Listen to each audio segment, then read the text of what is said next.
autorités de Calais doivent faire face à une montée incontrôlée de l'immigration.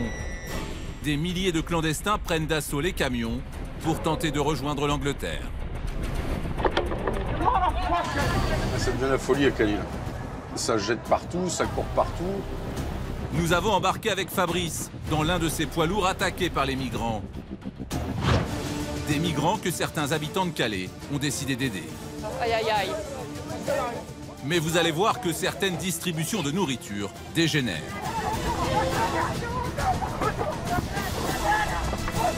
C'est un des gars qui participe au deal, hein, c'est sûr. Généralement, ils sont là, sans casque, avec le produit sur eux. Allez, ça part de là-bas, on y va à 3.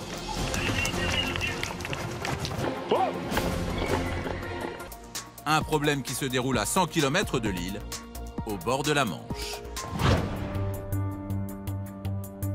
Voici Calais et son célèbre beffroi. Cette ville de 75 000 habitants possède le port le plus important de la côte. C'est d'ici que partent les ferries vers l'Angleterre. À leur bord, des dizaines de camions transportant des marchandises. Aujourd'hui à Calais, ces poids lourds sont ciblés par des milliers de clandestins qui tentent de grimper à plusieurs, à l'intérieur. Objectif, atteindre la Grande-Bretagne et obtenir, mais beaucoup échouent dans leur tentative. Résultat, le nombre de ces migrants originaires d'Afrique explose à Calais et dans des camps sauvages. Dans la ville, la concurrence entre clandestins est telle pour monter sur les poids lourds qu'elle finit parfois en bagarre générale.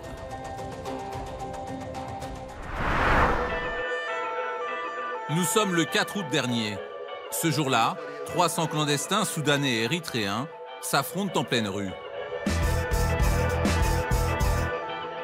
Objet de la dispute, un parking où se garent des poids lourds, dans lesquels ils se cachent pour passer en Angleterre. Jets de projectiles, poubelles renversées, la guerre de territoire fait rage. Les policiers interviennent en urgence, mais ils sont dépassés par la situation. L'affrontement va durer 1 heure et s'étendre à plusieurs rues. À l'arrivée, 51 blessés, dont un grave. Une scène de rue explosive que les habitants de Calais subissent depuis plusieurs mois. Jusqu'où ces migrants sont-ils prêts à aller pour rejoindre clandestinement l'Angleterre? Pour le savoir, nous avons rencontré Fabrice. Il est chauffeur routier à Calais depuis 30 ans pour cette société de transport qui détient une centaine de camions. Ce matin, il se prépare encore à franchir la Manche. Je monte en Angleterre avec des chargements de pièces Renault, quoi, que j'ai chargé ce matin. Comme avant chaque départ, Fabrice regarde si son camion est bien sécurisé. Car pour monter à bord, les migrants ne manquent pas d'imagination. Fabrice se souvient encore de la mésaventure qu'il a vécue il y a 3 ans. En 2011, j'en ai eu 3 dans la remorque. J'étais chargé de pneus Michelin de tracteur et c'était dans les piles. En arrivant au port de Calais, le camion de Fabrice est contrôlé par les douanes, qui le soumettent à un détecteur de chaleur humaine. Et voilà ce qu'il découvre. 3 migrants emballés dans des sacs poubelles et cachés dans ces pneus de tracteur. Ils s'apprêtaient à voyager dans ces conditions pendant plusieurs heures, au risque de mourir asphyxiés. Fabrice a été entendu par les douanes et la société de transport a dû payer 2 500 € d'amende. Alors depuis, le chauffeur routier redoute un drame. S'il tombe, ben, c'est la mort, quoi. Vous avez peur de tuer un migrant un jour? Bah, ça, je l'aurai pour le restant de ma vie, hein. C'est logique. Hein. On ne veut de mal à personne, mais bon, ils prennent des risques inconsidérés. Et on a toujours peur, comme je vous dis, ils jettent sur les camions tout courant. On est dans les rétroviseurs. Alors s'ils trébuchent, et puis bah, est-ce qu'on va arrêter? On n'arrivera peut-être pas à arrêter. C'est ça, c'est toujours stressé, en fait. Et pour les chauffeurs comme Fabrice, la pression des migrants est permanente. Quelques minutes plus tard, nous apercevons ces 2 clandestins. Ils rôdent déjà autour du parking pour tenter leur chance.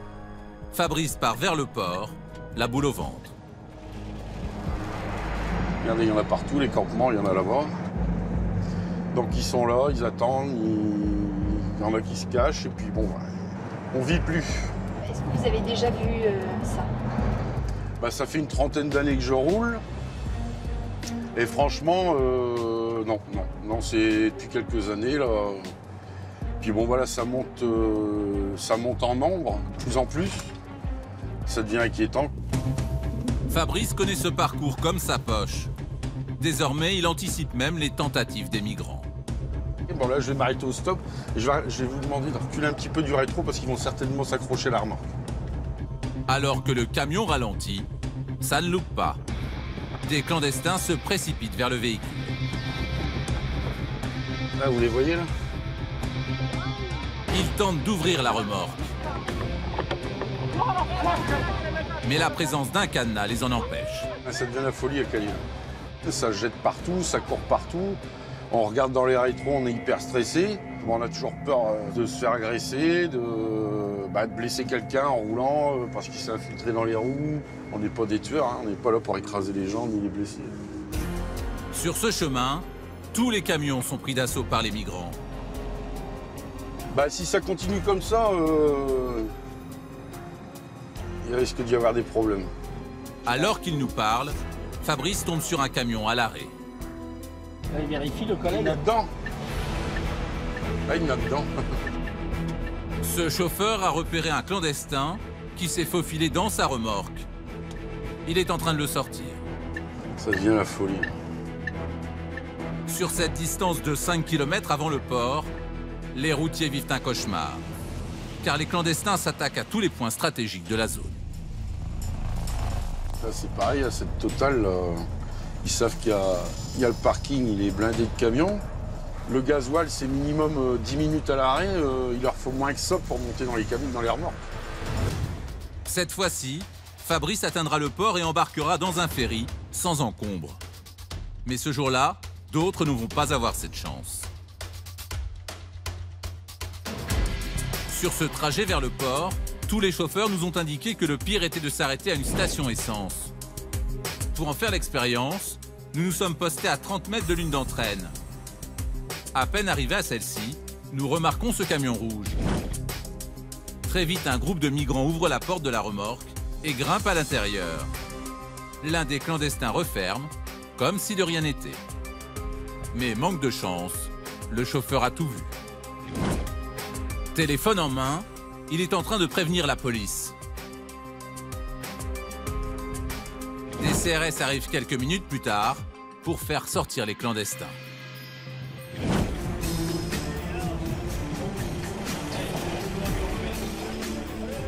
Devant les yeux du chauffeur, les policiers font descendre les migrants les uns après les autres.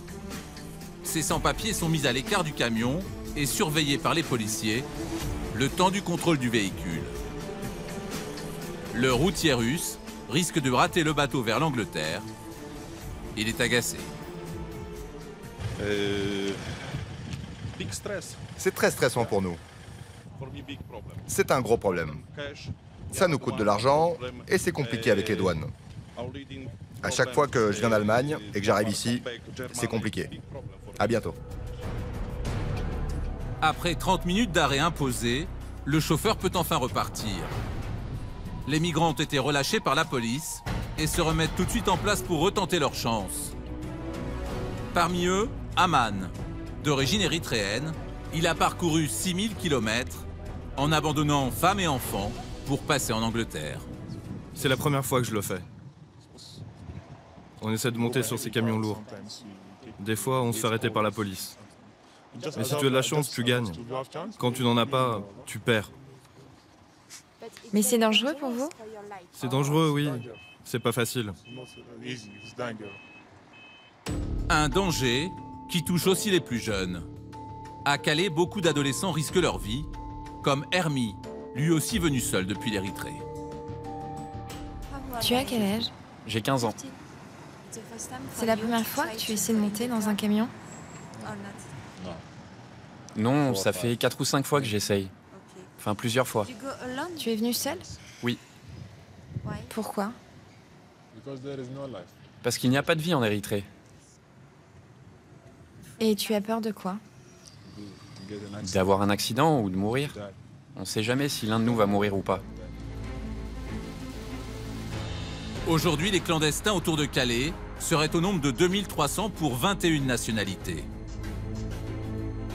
Sur le terrain, la présence policière s'est renforcée et les contrôles au port sont plus durs. Alors les migrants passent de moins en moins en Angleterre. Du coup, depuis la fermeture du centre d'accueil de Sangatte en 2002, ils sont de plus en plus nombreux à Calais.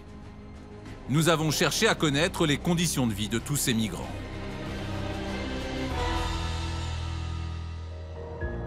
Pour le savoir, ce squat, un parking occupé en majorité par 200 Soudanais. Ils ont fui leur pays en guerre. Certains attendent leur chance depuis 1 an. Ils prient chaque jour pour que leur sort s'améliore. Parmi eux, Kalam. Il a 30 ans. Il a abandonné sa famille et parcouru des milliers de kilomètres pour venir à Calais. C'est là-bas que je vis avec un ami. Voici l'endroit où je dors, avec 2 autres personnes. Pour se tenir au chaud, Kalam dort dans cette tente avec 2 amis. Sans un sou, ce Soudanais survit comme il peut. Ça, c'est du pain. Quand on a vraiment faim, on est obligé de manger ça. Et ici, c'est notre petite cuisine. Mais une cuisine sans matériel.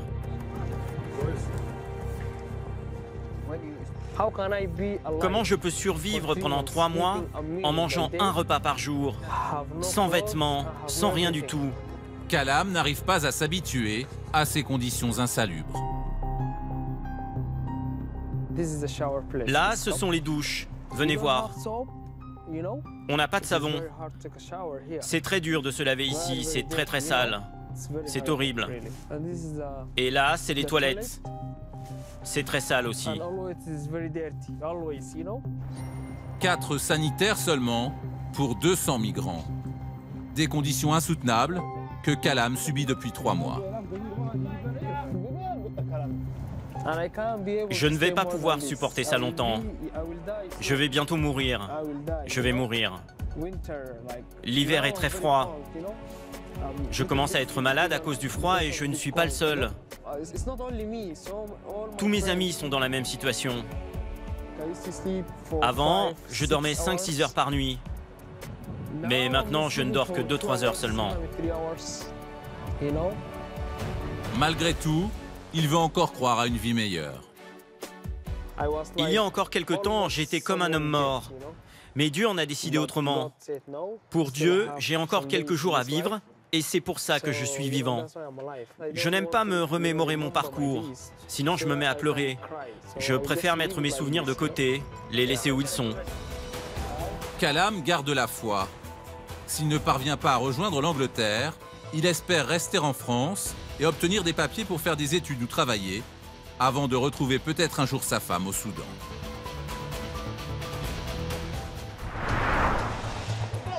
À Calais, certains habitants ont décidé d'aider ces clandestins à survivre. Dans cet entrepôt du centre-ville, tout le monde s'affaire en cuisine. Moi, je suis tombée sur une poule bien cuite. Autour de la table, une dizaine de bénévoles d'une association préparent 800 repas chauds. Chaque jour, ils les distribuent aux migrants autour de Calais. C'est des grandes quantités, on n'a pas l'habitude de faire des grandes quantités comme ça à la maison. Michel, on va aller chercher les pommes de terre de Rosemary. Bénévole depuis 10 ans, Claudine a des journées à rallonge. Oh, bon, enfin non, c'est lourd, c'est plat. Allez, en route. Grâce aux dons des habitants du Pas-de-Calais, Claudine récolte toutes sortes de denrées. Chaque jour, elle et ses compagnons cuisinent 50 kilos de pâtes ou de riz, 20 kilos de légumes et 20 kilos de viande. De quoi offrir à chaque migrant un repas chaud. Est-ce que tu as besoin d'un coup de main, Alain? Ça va? Pour laver? Rincer peut-être là. Rincer, ok. On va rincer. Claudine consacre toute son énergie à ce combat, qu'elle juge indispensable. Ça me révolte de voir ce qui se passe à Calais, comme dans le nord de l'Italie. Et voilà, bon, ils ont faim. Au départ, c'est le but de Salam, c'est leur faire un repas chaud tous les soirs. C'est quand même pour un mieux-être Je ne vais pas dire le bien-être des migrants, non. Pour un mieux-être. Les semaines de Claudine sont difficiles. Elle passe régulièrement par des hauts et des bas, mais elle y croit. Elle et sa petite équipe ne se contentent pas de récolter de la nourriture. Ils récupèrent aussi des vêtements et des chaussures qu'ils donnent aux migrants. Voilà, 45. Mais pour l'heure, une autre mission les attend. Claudine vient de récupérer auprès d'un organisme d'aide alimentaire ces boîtes en carton. Attends, il faut que quelqu'un les compte. Ah. 3 et 2, 5, 8. 12.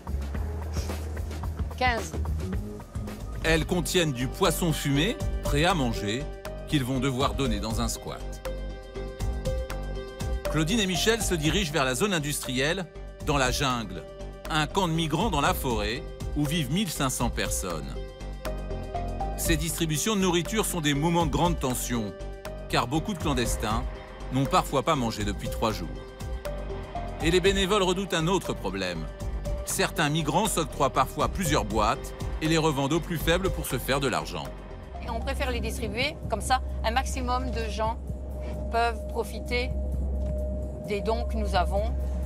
Et ce ne sont pas les chefs qui, à la rigueur, vont donner aux personnes qu'ils préfèrent peut-être, ou vont peut-être faire un petit commerce aussi. Le camion arrive. Il est immédiatement repéré par les migrants qui accourent de partout. Bonjour. Ça va, oui, ça va. For the first. Yes, you take a line. It's fish. Good fish. Do it now. Hop, you go. Thank you, my friend. Les migrants sont affamés. Déjà servis une première fois comme cet homme, ils tentent de récupérer d'autres boîtes pour se nourrir ou les revendre. Attention, il en a déjà eu plusieurs, lui. Claudine essaye de contrôler la distribution comme elle peut. Mais les clandestins affluent de plus en plus nombreux pour obtenir des repas. Voilà, aïe aïe aïe. Claudine commence à paniquer. La distribution tourne mal.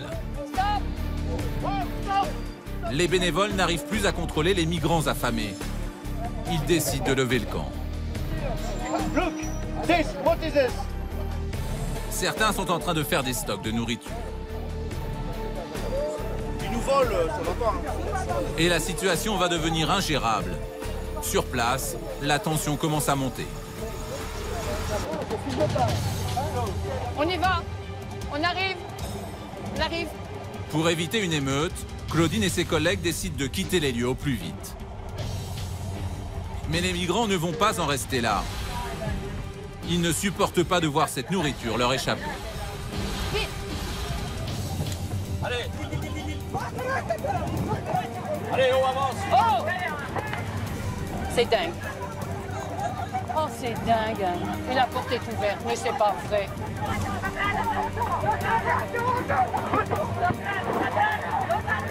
Il y a un mec dedans. Oh, descends là, allez. Allez, go out. Il va tout distribuer, laisse-le faire, il va tout distribuer. Le camion accélère, mais rien n'y fait. Le véhicule est totalement dévalisé.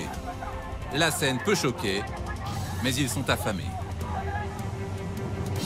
Ils ont peur de ne pas avoir.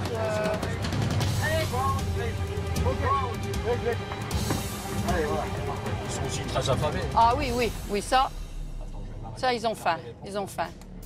Claudine et Michel n'avaient encore jamais vu ça. Et ils ne vont pas être au bout de leur peine. Le lendemain, les bénévoles préparent un nouveau chargement. Cette fois-ci, des boîtes de raviolis qu'ils souhaitent distribuer dans un squat occupé par des Soudanais. Tu te mets derrière et tu tiens les boîtes.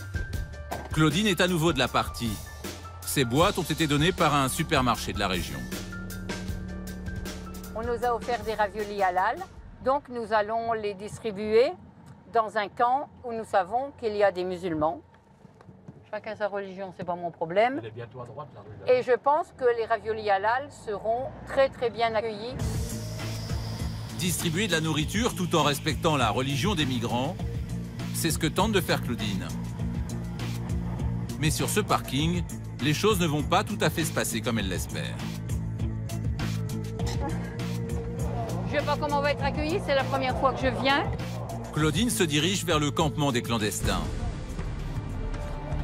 Bonjour. Pour les informer que de la nourriture les attend. There's ravioli pasta for everybody. It's not for one people. Yeah, for all. Yes, for all. Have you fire? Fire to... No, because we have no wood here, You need floor. We need gas. Oui, yes. It's difficult. It's too expensive for us. L'association n'a pas les moyens de leur fournir des réchauds pour cuire leurs raviolis. Ces sans-papiers vont donc les manger froids. Mais ils vont tiquer sur un problème. Baby, it means that. Best before, you know that. La mention Best Before sur une boîte de conserve indique la date limite d'utilisation optimale. En clair, le produit est meilleur jusqu'à cette date, mais il est encore comestible 3 ans après celle-ci. Ces boîtes indiquent une date limite d'utilisation au 30 juin 2014. Or, nous sommes 3 mois plus tard. Les migrants sont persuadés que la nourriture est périmée. Ils ont peur de s'intoxiquer. Claudine va essayer de leur prouver le contraire. Yes, my friend, come. Claudine joue les cobayes en mangeant ses raviolis froids devant eux. Like this? Yes, with a spoon, like this. Yes, it's good. Ils doutent que ce soit comestible. On leur a déjà expliqué les dates limites de consommation et les dates limites d'utilisation. Ils ne comprennent pas toujours, ils font très attention. En manger ou pas, les clandestins se concertent. Ils pensent que l'association leur donne de la mauvaise nourriture. Et un vent de rébellion va souffler sur le camp.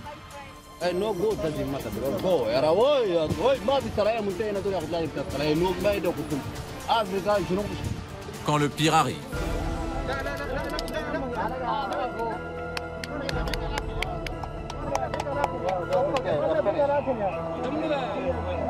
Oh, ça me choque, ça me choque. C'est valable 3 ans, ça. C'est honteux, honteux. Allez. J'en mange les Français. Oh non, j'aime pas. J'ai horreur de cette image. Non, j'ai horreur de l'image qu'ils donnent là, c'est pas possible. Non, ça me plaît pas du tout, ça. Claudine ne supporte pas qu'on gâche la nourriture.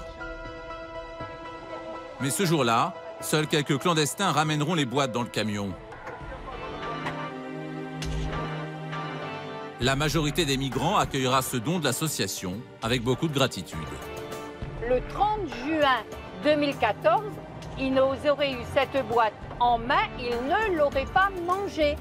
Parce que pour eux, c'était la date limite où ils pouvaient manger. Mais ça, c'est encore pour moi une dérive de la société de consommation. Et ça me choque qu'on jette une boîte de raviolis par terre. Donc, je suis choquée qu'il n'ait pas mangé, mais je comprends. Malgré les difficultés de communication et la barrière de la langue, Claudine ne baisse pas les bras. Grâce à elle et à ses compagnons, des milliers de clandestins sont nourris chaque jour et réussissent à survivre.